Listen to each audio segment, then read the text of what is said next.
friends, assalamu alaikum. Welcome back to rifkanvlog. எல்லாரும் நலமா இருக்கீங்களா? We all are doing good. இன்னைக்கு நம்மட ஒரு day in my life தான் பார்க்க போறோம். மார்னிங்கே பிரேக்ஃபாஸ்ட் எல்லாம் ரெடி பண்ணி சின்னவங்களுக்கு ஹஸ்பண்டுக்கு எல்லாருக்கும் கொடுத்துட்டு இனி லஞ்சுக்குரிய ஏற்பாடு செய்யணும். அதால் ஏர்லியாகவே பிரேக்ஃபாஸ்ட்டுக்குரிய வேலையெல்லாம் முடிச்சுட்டு நான் இன்றைக்கி பிரேக்ஃபாஸ்ட்டுக்கு ரொட்டி அண்ட் சம்பல் ஸ்ரீலங்காவில் வந்துட்டு சம்பல் ரொம்பவே ஃபேமஸ். ஸோ ரொட்டி அண்ட் சம்பல் அதோட பருப்பு கறி இருந்துச்சு. ஸோ அதை வச்சு இன்றைக்கு மார்னிங் எங்களோட பிரேக்ஃபாஸ்ட்டை முடித்தோம்.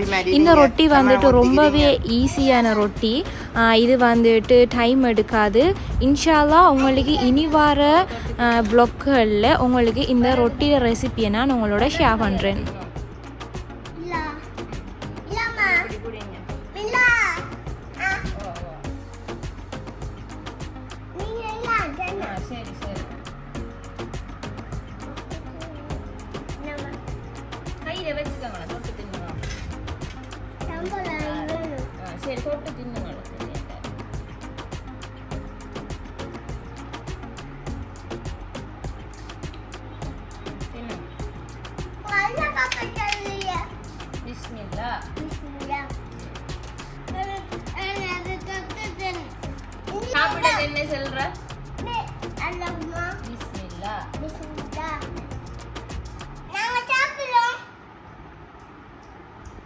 சாப்பாடு நல்லா இருக்குன்னு சொன்னா என்ன சொல்லுற? மாஷா அல்லாஹ், அல்ஹம்துலில்லாஹ்.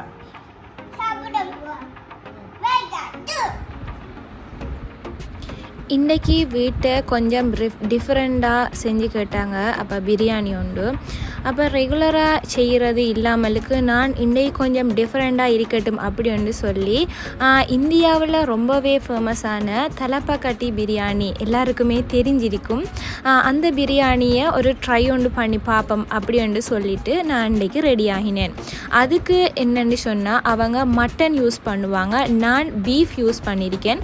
ஃபஸ்ட்டுக்கு நாம் பீஃபை நல்லாவே பாயில் பண்ணி எடுத்துக்கணும். அப்போ தான் அந்த பீஃப் வந்துட்டு நம்ம குக் பண்ணக்குள்ளே ரொம்பவே சாஃப்டாக வரும். அப்போ பீஃபை வேறையாக போட்டு அதோட மஞ்சள், மிளகு, உப்பு இது மூணையும் போட்டு பீஃபை தனியாக நாம் பாயில் பண்ணி எடுக்க போகிறோம்.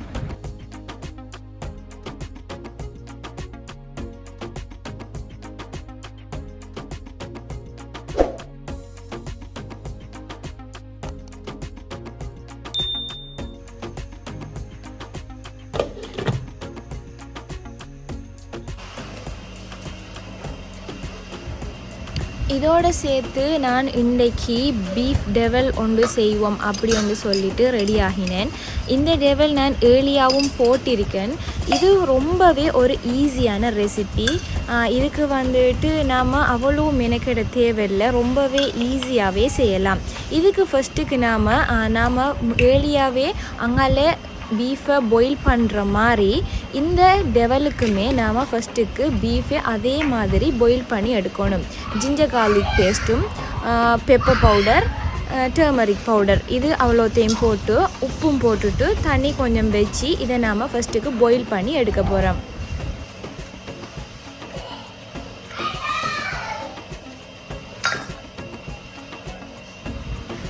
இதுக்கு நான் பாயில் பண்ணக்குள்ளேயே தக்காளி போட்டுருவேன். ஏன்னு சொன்னால் அந்த தக்காளி வந்துட்டு அந்த பீஃபோட சேர்ந்து பாயில் ஆகி வரக்குள்ளே வந்துட்டு பீஃபும் வந்துட்டு இன்னும் சாஃப்டாக இருக்கும். அதில் அரோமா அந்த டேஸ்ட் வந்துட்டு டிஃப்ரெண்ட்டாக இருக்கும். அதால் நான் பாயில் பண்ணக்குள்ளேயே தக்காளியையும் போட்டுருவேன்.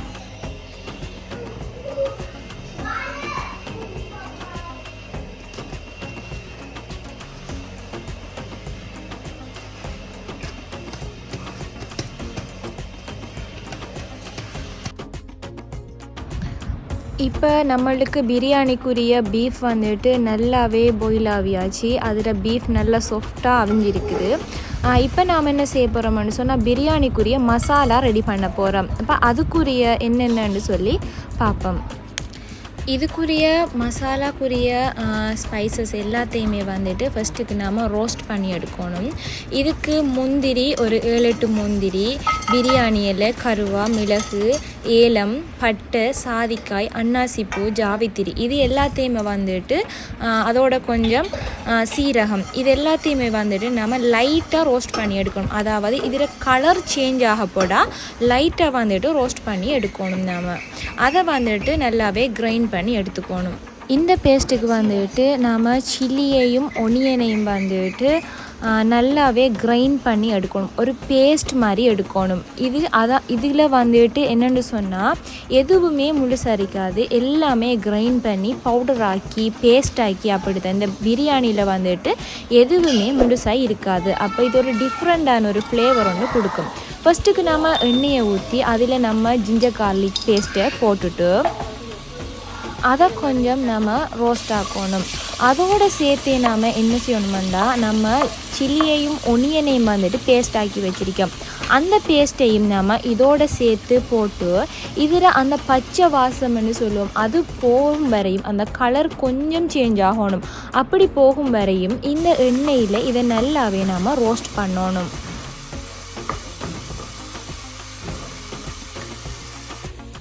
இப்போ நாம் பிரியாணிக்கு தேவையான மசாலாவை ஏர்லியாகவே கிரைண்ட் பண்ணி வச்சுருக்கோம்.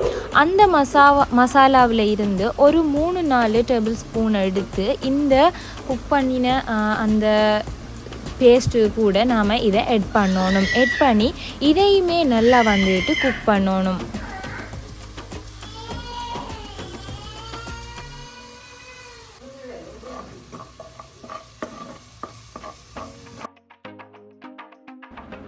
இப்போ நாம் இதில் பாயில் பண்ணி வச்சிருக்க பீஃபை அதில் போட்டுட்டு அதையும் ஒரு பிரட்டிட்டு இதில் வந்துட்டு நம்ம இந்த பிரியாணிக்கு தேவையான ஸ்பைசஸ் மசாலாவை சேர்க்க போகிறோம்.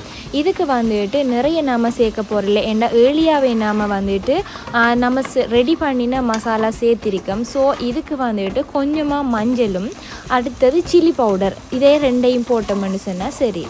இங்கால எங்களோட சின்னவங்க வந்துட்டு ஜும்மாக்கு போகிறதுக்கு ரெடி ஆகிட்டாங்க. அவங்களையும் வந்து அனுப்பிட்டு நான் இந்த பிரியாணி வேலையை திருப்பி ஸ்டார்ட் பண்ணிட்டேன்.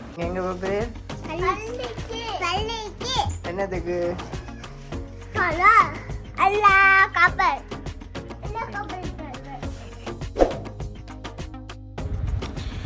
இப்போ அந்த கூட்டோட சேர்த்து நாம் வந்துட்டு ஸ்ரீலங்காவில் எப்போவுமே வந்துட்டு ரம்பே கருவேப்பில்லை இது ரெண்டும் வந்துட்டு நம்ம சேர்க்கலைன்னு சொன்னால் நமக்கு ஒரு திருப்தி இல்லாத மாதிரி. ஸோ நான் இந்த ரெசிபியோட நம்மளோட ஸ்ரீலங்கன் ஸ்டைலான ரம்பே கருவேப்பில்லை ரெண்டையுமே நான் எட் பண்ணினேன்.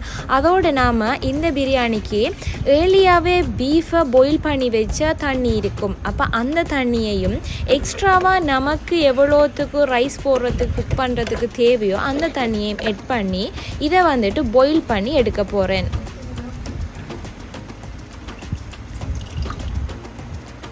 இது கூட நான் வந்துட்டு லெமன் போடுறேன். இது கூட தயிரும் எட் பண்ணியிருக்கணும். பட் நான் கொஞ்சம் இன்றைக்கி ஒரு ஹரிபரியாக இருந்ததால் தயிரை வந்துட்டு எட் பண்ண முடியாமல் போயிட்டு ஸோ நான் இதுக்கு லாஸ்ட்டில் கொஞ்சம் டொமேட்டோ பேஸ்ட் போட்டு அதை கவர் பண்ணினேன்.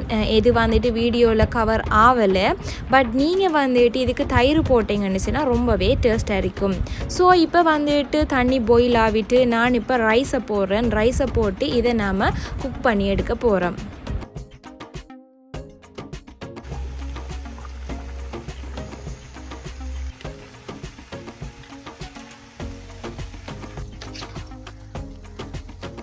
இப்போ பிரியாணியில் தண்ணியெல்லாம் வற்றினதும் இப்போ நாம் என்ன செய்ய போகிறோம் மனுஷனா அதை டம் பண்ண போகிறோம்.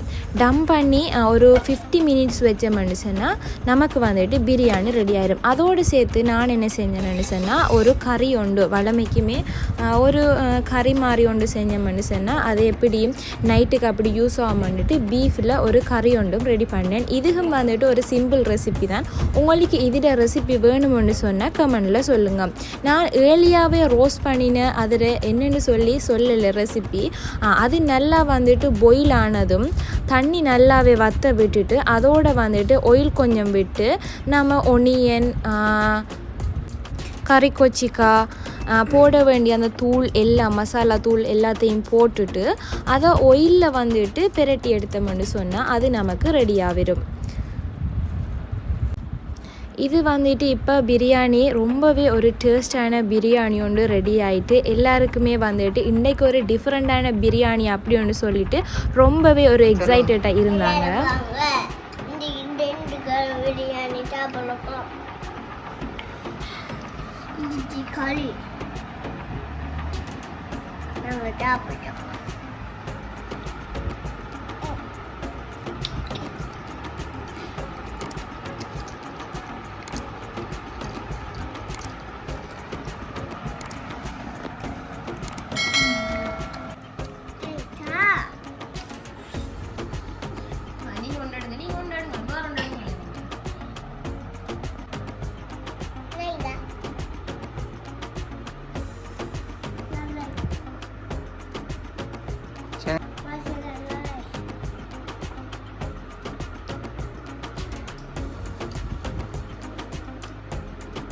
நாங்கள் சாப்பிட்டோம். இந்த ரைஸுக்கு ஒரு சலட்டும் அதோட நம்ம டபுள் பண்ணதும் இருந்துச்சுன்னு சொன்னாலே போதும். வேறு எடிஷனலாக எதுவுமே தேவைப்படாது. அவ்வளவு டேஸ்ட்டாக இருந்துச்சு. சின்னவங்களுமே ரொம்பவே ஒரு விரும்பி சாப்பிட்டாங்க இந்த பிரியாணியை.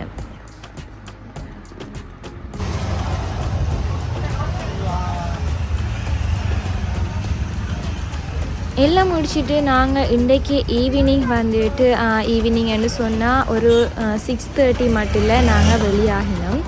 வெளியாகி வந்துட்டு ஸ்ட்ரீட் ஃபுட் ஏதாவது சாப்பிடுவோம் அப்படி ஒன்று சொல்லிவிட்டு நாங்கள் வெளியாகி போனோம். ஸோ எங்கள் ஊருக்கு பக்கத்தில் நாங்கள் ஒரு ரவுண்ட்ஸ் ஒன்று அடிச்சுட்டு ஒரு ஷாப்பில் வந்துட்டு ஸ்ட்ரீட் ஃபுட் வாங்கினோம். அந்த ஸ்ட்ரீட் ஃபுட் வந்துட்டு ரொம்பவே டேஸ்ட்டாக இருந்துச்சு. அதாவது லெஸ் ப்ரைஸ் தான், பட் டேஸ்ட் ரொம்பவே நல்லா இருந்துச்சு. உங்களுக்கு வந்துட்டு கல்முனைக்கு அப்படி வர கிடைச்சிச்சோன்னு சொன்னால் இந்த ஸ்ட்ரீட் ஃபுட்டுகளில் வந்துட்டு டேஸ்ட் பண்ணி பாருங்கள். இங்கே இருக்க ஸ்ட்ரீட் ஃபுட்டுகள் அநேகமாகவே ரொம்பவே டேஸ்ட்டாக இருக்கும். நீங்களும் ஒரு ட்ரை ஒன்று பண்ணி பாருங்கள்.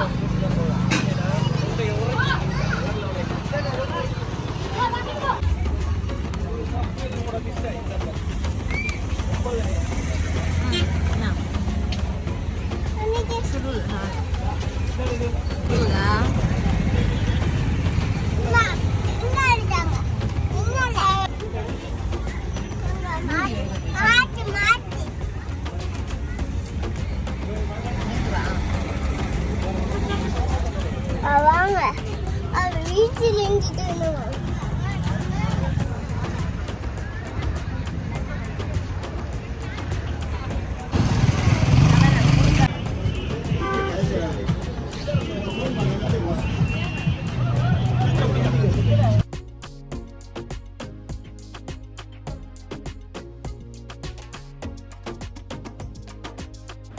தென் நாங்கள் எல்லாம் முடிச்சுட்டு எங்களோட ஊர் பீச்சுக்கு சின்னவங்களை விளையாடுறதுக்கு கொண்டாந்து விட்டுட்டு நாங்களும் கொஞ்சம் ரெஸ்ட் எடுத்தோம்.